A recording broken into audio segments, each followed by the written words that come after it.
कहते हैं कि जो चीज़ आपको आती है आपको उसी पर ध्यान फोकस करना चाहिए।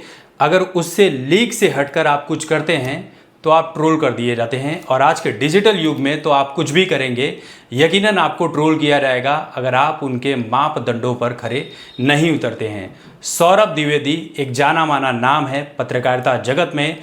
लल्लन टॉप में जिस तरह से वो एंकरिंग किया करते थे, जिस तरह से खबरों को पढ़ा करते थे, वो अंदाज हर किसी को पसंद है। लेकिन लल्लन टॉप से वो बाहर हो चुके हैं, इंडियन एक्सप्रेस में आ चुके हैं, उसके हिंदी सेगमेंट को आगे बढ़ा रहे हैं। लेकिन वो पहले जैसी फीलिंग उसमें नहीं आ रही है, क्योंकि मंच चेंज होते ही सब कुछ चेंज हो जाता है। बात यहाँ पर सौरभ द्विवेदी की इसलिए कर रहा हूँ क्योंकि सौरभ द्विवेदी जो हैं, ये कर्तव्य नाम की एक फिल्म आई है नेटफ्लिक्स के ऊपर, जिसमें संजय मिश्रा जी भी हैं और सैफ अली खान है, और साथ में विलेन का किरदार निभा रहे हैं सौरभ द्विवेदी। और सौरभ द्विवेदी की एक्टिंग को देखकर लोग ये कह रहे हैं कि भाई ये विलेन है।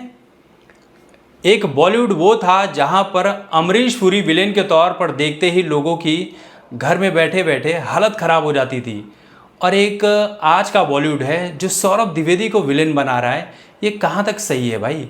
सौरभ द्विवेदी कहीं से भी डायलॉग डिलीवरी तक नहीं कर पा रही है। ऐसा लग रहा है कि लल्लन टॉप में कविताएं पढ़ रहे हैं, इनकी ऐसी डायलॉग डिलीवरी है। लेकिन जो भी हो, अगर आप एक लिहाज से देखो तो दूसरी तरफ लोग ट्रोल कर रहे हैं कि इससे बेहतर तो अर्जुन कपूर और टाइगर श्रॉफ हैं। आज इनके लिए इज्जत बढ़ गई सौरभ द्विवेदी को देखने के बाद। लेकिन आप सोचिए कि सौरभ द्विवेदी को जो काम दिया गया है उन्होंने एक्सेप्ट किया, उनको भी लगा होगा कि वो कर सकेंगे, कर पाएंगे, कोशिश भी की उन्होंने। लेकिन गलती यहाँ पर कास्टिंग डायरेक्टर की है। कास्टिंग डायरेक्टर को ये पता होना चाहिए कि वो किसे किस तरह का रोल दे रहे हैं, क्या वो कर पाएगा। सौरभ द्विवेदी ने खुद ये बात एक्सेप्ट की थी कि भाई मैं एक्टिंग की दुनिया का एक पिलर तक नहीं हूँ, मुझे कुछ नहीं पता एक्टिंग की दुनिया का। लेकिन उसके मेकर ने कहा कि नहीं, हम आपको ही इसमें लेने वाले हैं एज अ विलन, और उन्होंने लिया, कास्ट किया, और नतीजा ये निकल कर आया कि इसमें सैफ अली खान की चर्चा नहीं हो रही है, संजय मिश्रा की चर्चा नहीं हो रही है, ना फिल्म की चर्चा हो रही है। फिल्म की चर्चा बस इस वजह से हो रही है कि इसमें सौरभ द्विवेदी हैं और सौरभ द्विवेदी को ट्रोल किया जा रहा है।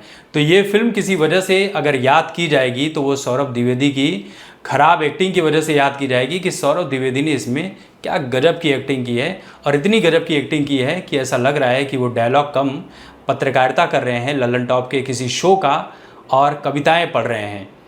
तो ये सौरभ द्विवेदी की बस की बात नहीं है, लोग ऐसा कह रहे हैं। बाकी आपको क्या लगता है, क्या सौरभ द्विवेदी को आगे भी ट्रैक करना चाहिए या नहीं करना चाहिए?